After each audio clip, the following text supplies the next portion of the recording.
வணக்கம். இன்னைக்கு இயக்குனர் ஜீத்து ஜோசப் இயக்கத்தில் நம்ம பத்மஸ்ரீ கமலஹாசன், கௌதமி இவங்களாம் நடிச்சு வெளிவந்த பாபநாசம் படத்தோட விமர்சனத்தோடு வந்திருக்கேன். பாபநாசம் இந்த படத்தோட கதைன்னு எடுத்துக்கிட்டிங்கன்னா, ஒரு குடும்பத்தை காப்பாற்றணும்னா அந்த குடும்ப தலைவனா, அந்த அப்பாவா, எது வேணாலும் என்ன வேணாலும் பண்ணக்கூடிய, எப்படி வேணாலும் யோசனை பண்ணக்கூடிய ஒரு அப்பாவா இருப்பாங்க அப்படின்றத ஒரு ஒன்லைன் ஸ்டோரியை எடுத்து இந்த கதையை ஃபுல்லாக நகர்த்தி கொண்டு போயிருப்பாங்க. இவர் ஜீத்து ஜோசப் கொண்டு போயிருப்பார். இன்னொரு ஆங்கிளில் எப்படி யோசனை பண்ணலாம்னா, ஒரு எவ்வளோ பெரிய ஒரு படித்த ஒரு ஃபேமிலியாக இருந்தாலும் தன்னோட மகனாக இருக்கட்டும், எப்படி தன்னோட மகனை ஒரு ஒழுங்கினம் இல்லாமல் வளர்த்தா எந்த மாதிரி வழி தவறி போவான் அப்படின்றத ஒரு படித்த ஒரு ஃபேமிலியில் ஒரு ஆங்கிள்லேருந்து யோசனை பண்ணி 2 ஆங்கிள்லேருந்து படத்தை கொண்டு போய் ஃபைனலாக கிளைமேக்ஸில் ஒரு ட்விஸ்ட்டை வச்சு படத்தை முடிச்சிருக்காரு ஜீத்து ஜோசப். கண்டிப்பாக அவரை பாராட்டி ஆகணும். இந்த படத்துக்கு மலையாளத்தில் பயங்கரமான மோகன்லால் நடித்து கிட்டத்தட்ட ஒரு 80 கோடி கலெக்ஷனான ஒரு படம் அப்படின்னு சொல்கிறாங்க. நான் மலையாள வெர்ஷன் பார்க்கல. இந்த கமலஹாசனை இந்த கேரக்டருக்கு ஜீத்து ஜோசப் சூஸ் பண்ணது கண்டிப்பாக பாராட்டத்தக்கது. இந்த மாதிரி ஒரு கேரக்டரை கமலஹாசன் தவிர மற்ற யார் பண்ணியிருந்தாலும் கண்டிப்பாக இது ஒர்க் அவுட் ஆகிருக்காதுன்றது கன்ஃபார்மாக தெரியுது. ஏன்னா இந்த படத்தில் ஒரு நடிப்பு ஒரு நாடியில் ஊறி போயிருக்க ஒரு கமலஹாசனை ரொம்ப வருஷத்துக்கு முன்னாடி ஃப்ராங்காக சொல்லணும்னா ரொம்ப வருஷத்துக்கு அப்புறம் ஒரு பழைய கமலஹாசனை பார்த்த ஒரு மனநிறைவு தேட்டரில் எல்லாருக்கும் இருந்துச்சு.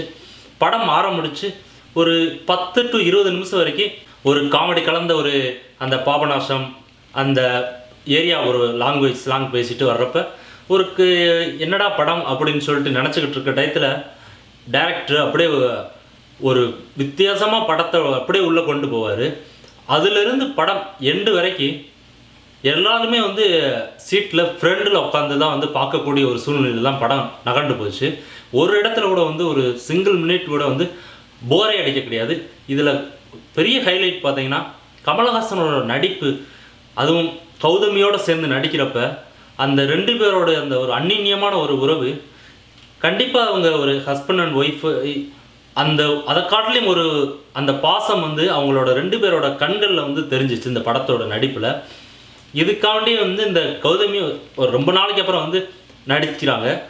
இருந்தாலும் அவங்களோட நடிப்பு ஒரு சிறிய அளவு குறைய கிடையாது.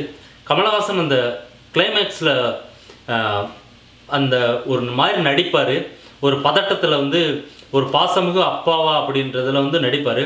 அப்போ அவரோட கையெல்லாம் அப்படி நடுங்கிற மாதிரி வச்சு நடிப்பார். சான்ஸே கிடையாது. தேட்டரில் அந்த சீனை பார்க்குறப்ப, கமலஹாசனோட அந்த நடிப்பை பார்க்குறப்ப கண்டிப்பாக ஒரு நிமிஷம் மனசு கலங்குற அளவுக்கு நடிச்சிருப்பார் கமலஹாசன். இந்த அந்த ஃபைனல் அந்த கிளைமேக்ஸில் வர அந்த ஒரு இதை பார்க்கணுன்றக்க படத்தை கண்டிப்பாக ஒரு 2-3 தடவை பார்க்க தூணக்கூடிய ஒரு காட்சி தான் அமைஞ்சிருக்கு. அதே மாதிரி இந்த படத்தோட டைலாக்ஸாக இருக்கட்டும், ஜெயமோகன் எழுதியிருப்பார் நினைக்கிறேன், ரைட்டிங் எல்லாம் அவரோட இதெல்லாம் பார்த்தீங்கன்னா நல்லாவே பக்காவாக எழுதியிருக்காரு. அது ஒரு பெரிய ஒரு பலன்னு கூட சொல்லலாம். இந்த படத்தோட கதை, அதோட விறுவிறுப்பு, அதோட கோர்வை, ஒரு சீன் விட்டு இன்னொரு சீன் அப்படியே கோர்த்து அவ்வளோ அருமையாக டைரக்டர் சீக்வன்ஸ் கொண்டு போயிருக்காரு. எடிட்டிங் சான்ஸே கிடையாது. இந்த படத்தை கண்டிப்பாக எல்லாரும் மூஞ்சி சுளிக்காமல் பார்க்கக்கூடிய ஒரு கமலஹாசனை பார்க்கலாம். இருந்தாலும் ரொமான்ஸ் இல்லை அப்படின்னு சொல்லி நீங்கள் எதிர்பார்த்துடக்கூடாது. கண்டிப்பாக கௌதமியோட நல்லா பயங்கரமான ஒரு ரொமான்ஸ் இருக்குது. இந்த வயசில் இன்னும் இப்படி இருக்காரா அப்படின்ற தோன்ற அளவுக்கு ஒரு மாதிரி நடிச்சிருப்பார். நீங்கள் அது தேட்டரில் போய் பார்த்தீங்கன்னா தெரியும். அதுக்கு கௌதமியை ஒரு சீனில் கன்னத்தில் அப்படி தடை இது பண்ணுவார். அந்த இதெல்லாம் நடிப்பு சான்ஸே கிடையாது. கமலஹாசன் இன்னொரு கமலஹாசன் பிறக்கணும்னா கண்டிப்பாக அது கமலஹாசனால் மட்டும்தான் முடியும். அந்தளவுக்கு அவரோட நடிப்பு, அவரோட எக்ஸ்பீரியன்ஸ் எல்லாத்தையும் இந்த படத்தில் இறக்கியிருக்கான்னு தான் சொல்ல முடியும். கண்டிப்பாக இந்த படம் கமலஹாசன் லாஸ்ட் படம் அந்தளவு வசூல் ரீதியாக பெரிய ஒரு வெற்றி அடையலைனாலும் இந்த படம் கமலஹாசனுக்கு, ப்ரொடியூசருக்கு எல்லாத்துக்கும் ஒரு பெரிய ட்ரெர்னிங் பாயிண்ட்டாக இருக்குன்னு சொல்லிட்டு எதிர்பார்க்கலாம். அப்புறம் இந்த படத்தில் கௌதமி ரொம்ப நாளைக்கு அப்புறம் நடிச்சிருக்காங்க. அவங்களுக்கு ஒரு பெரிய ஒரு கதாபாத்திரம் கொடுத்துருந்தாலும் அதை நல்லாவே தெளிவாக பண்ணிட்டு போயிருக்காங்க. அப்புறம் கமலஹாசனோட பொண்ணாக நடித்த 2 பேருமே சான்ஸே கிடையாது. அதுவும் அந்த மூத்த பொண்ணாக நடிச்சிருக்குது நல்லா நடிச்சிருந்துச்சு. அவங்க பொண்ணு பேர் சரியாக எனக்கு ஞாபகம் இல்லை. அந்த பொண்ணோட கேரக்டர் இந்த படத்தில் ஒரு மெயினான ரோல் ப்ளே பண்ணுது. அதை நல்லா உள்வாங்கி நல்லா நடிச்சிருக்கு. அப்புறம் இந்த வருண்ன்ற ஒரு பையன் இந்த படத்தில் ஒரு கேரக்டரில் வருவான். அவங்க அப்பாவா அவங்க அம்மா வர்றவங்க, அவங்க அம்மா வந்து ஐஜியாக நடிச்சிருப்பாங்க, அவங்க அப்பா ஒரு தொழிலதிபர் மாதிரி இருப்பார். அந்த ஒரு 2 கேரக்டரும் அவங்களோட நடிப்பு அந்த டுவர்ட்ஸ் அதாவது இடைவேளைக்கு அப்புறம் பார்த்தீங்கன்னா அவங்களோட 2 பேரோட நடிப்பும் இந்த படத்தில் வந்து ஒரு பெரிய ஒரு ப்ளஸ் தான் சொல்ல முடியும். நெக்ஸ்ட்டு கலாபவன் மணி, அப்புறம் வந்து நம்ம இளவரசு இவங்கெல்லாம் நடிச்சிருக்காங்க. கலாபவன் மணி வந்து ரொம்ப நாளைக்கு அப்புறம் தமிழ் சினிமாவில் வந்து பார்க்கக்கூடிய ஒரு சூழ்நிலை.